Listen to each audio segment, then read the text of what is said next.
कल सुबह अपनी बाइक या कार पर सिर्फ एक उंगली फेरना, जो धूल उस उंगली पर लगेगी उसके पीछे की कहानी शायद आपने कभी नहीं सोची होगी। मैंने भी नहीं सोची थी। मुझे लगता था इंडिया है, धूल तो होगी ही। लेकिन एक दिन मुझे एहसास हुआ मैं रोज इस धूल को देख रहा हूँ, पर कभी ये नहीं सोचा ये रोज आती कहाँ से है। और वहीं से ये इन्वेस्टिगेशन शुरू हुई। That road dust is still one of the biggest contributors to particulate pollution. Investigation शुरू करते ही मेरा पहला अनुमान सिंपल था। इंडिया में मिट्टी ज्यादा है, इसीलिए रोड्स डस्टी है। सुनने में परफेक्टली लॉजिकल लगता है और ऑनेस्टली मैं भी इसी आंसर पर रुक गया होता। लेकिन एक प्रॉब्लम थी। अगर सिर्फ मिट्टी ही रीजन होती तो इंडिया के इतने सारे शहरों में रोड डस्ट पर अलग अलग साइंटिफिक स्टडीज क्यों? इसी सवाल ने मुझे पहले गवर्नमेंट रिपोर्ट तक पहुंचाया। CAQM की जनवरी 2025 रोड डस्ट रिपोर्ट। मुझे लगा शायद इसमें एक सिंपल आंसर मिल जाएगा, लेकिन उस रिपोर्ट के एक टेबल ने मेरी पूरी थ्योरी हिला दी। उस टेबल में पिछले लगभग 15 साल की 3 इंडिपेंडेंट स्टडीज कंपेयर की गई थी। 3 अलग इंस्टीट्यूशंस, 3 अलग साल, 3 अलग मेथोडोलॉजीज, लेकिन पैटर्न एक ही था। रोड डस्ट बार बार PM10 पॉल्यूशन का मेजर कंट्रीब्यूटर बनकर सामने आ रही थी। अब मेरा ध्यान एक और चीज पर गया, कंस्ट्रक्शंस। और इस बार मुझे पूरा यकीन था हर जगह कंस्ट्रक्शन, रेत, सीमेंट, डिमोलिशन, पक्का यही कारण होगा। रिसर्च भी इस बात का सपोर्ट करती है कि निर्माण कार्य से निकले धूल पार्टिकुलेट पॉल्यूशन का एक इम्पोर्टेंट सोर्स है। मुझे लगा चलो आंसर मिल गया। लेकिन उसी रात एक और सवाल मेरे दिमाग में आया। रात को कंस्ट्रक्शन बंद हो जाता है तो सुबह रोड पर धूल कहाँ से पड़ी होती है? अगले दिन मैंने रिपोर्ट्स दोबारा खोली और इसी बीच मुझे एक टेक्निकल वर्ड मिला, रीसस्पेंशन। सच कहूँ इस रिसर्च से पहले मैंने ये वर्ड कभी नहीं सुना था, लेकिन CAQM की रिपोर्ट में ये वर्ड बार बार आ रहा था।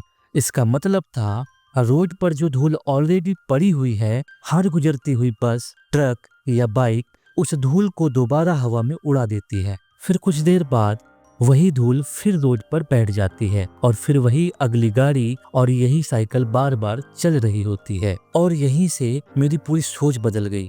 प्रॉब्लम सिर्फ ये नहीं है कि धूल बन कैसे रही है, प्रॉब्लम ये भी है कि जो धूल पहले से रोड पर है वो बार बार हवा में उठ रही है।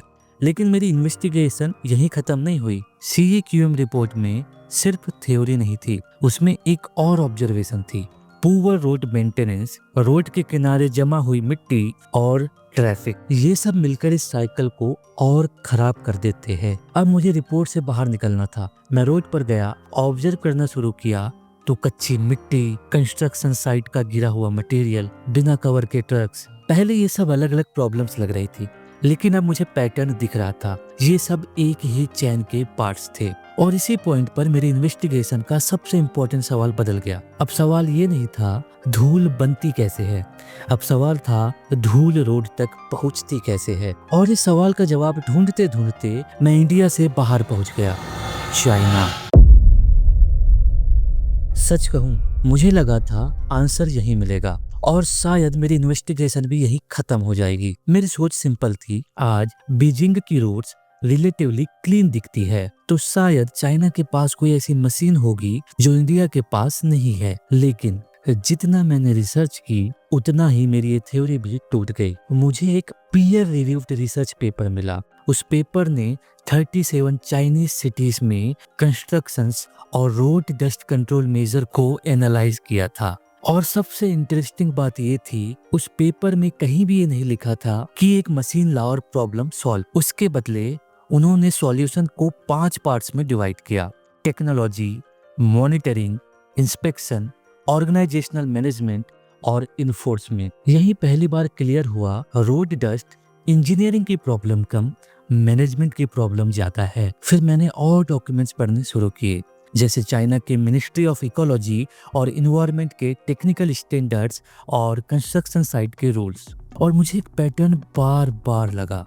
कंस्ट्रक्शन साइट के बाहर निकलने से पहले ट्रक के टायर्स धोए जाते थे, कंस्ट्रक्शन मटेरियल कवर किया जाता था, डस्ट सप्रेस करने के लिए वाटर स्प्रेइंग होती थी, और सबसे इम्पोर्टेंट उनका फोकस साफ रोड पर नहीं था, फोकस था धूल को रोड तक पहुंचने ही मत दो। और इसी पॉइंट पर मेरी पूरी इन्वेस्टिगेशन का डायरेक्शन दोबारा बदल गया, क्योंकि मुझे लगा अगर चाइना ने अप्रोच अडॉप्ट की तो इंडिया क्यों नहीं कर रहा है। मैं दोबारा इंडिया की रिपोर्ट्स पर वापस आया और ऑनेस्टली यहाँ मुझे इस पूरी इन्वेस्टिगेशन का सबसे बड़ा सरप्राइज मिला। इंडिया के पास भी सॉल्यूशन का रोड मैप ऑलरेडी एग्जिस्ट करता है।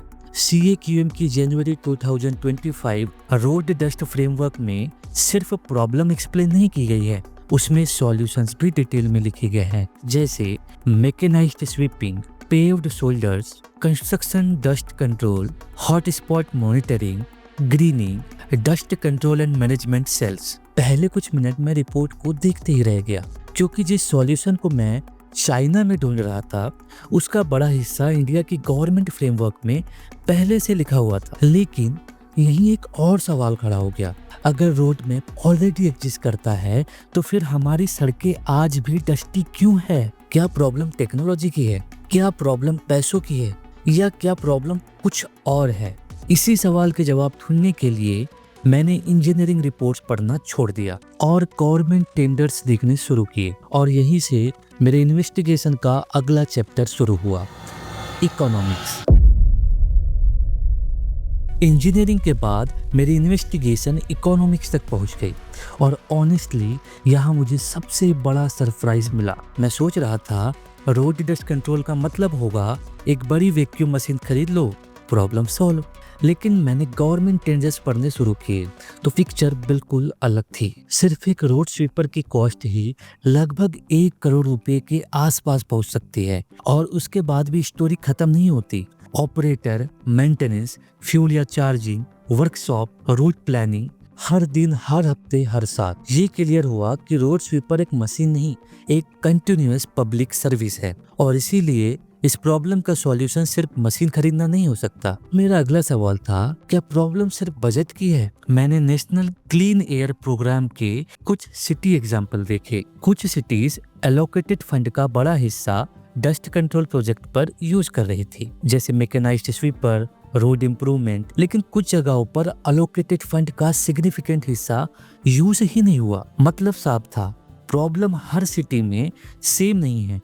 कहीं फंडिंग चैलेंज है, कहीं एग्जीक्यूशन चैलेंज है, और कहीं प्लानिंग। यानी इंडिया की स्टोरी ब्लैक एंड व्हाइट बिल्कुल नहीं है। रोड डस्ट की प्रॉब्लम, धूल की प्रॉब्लम कम, इम्प्लीमेंटेशन की प्रॉब्लम ज्यादा लगी। इस इम्प्लीमेंटेशन की रिस्पॉन्सिबिलिटी किसकी है? शुरू में मुझे लगा म्युनिसिपल कॉर्पोरेशन, लेकिन CAQM की फ्रेमवर्क ने एक और पिक्चर दिखाई। Road owning agencies, road maintaining agencies, construction agencies, pollution control boards और dust control and management cells, सब इस चैन का हिस्सा है। और तब एक बात समझ आई, रोड डस्ट किसी एक डिपार्टमेंट का फेलियर नहीं हो सकता, क्योंकि इसका सॉल्यूशन भी किसी एक डिपार्टमेंट के पास नहीं। ये एक चैन है, और चैन उतनी ही मजबूत होती है जितनी उसकी सबसे कमजोर कड़ी। इस इन्वेस्टिगेशन ने मेरी एक आदत बदल दी।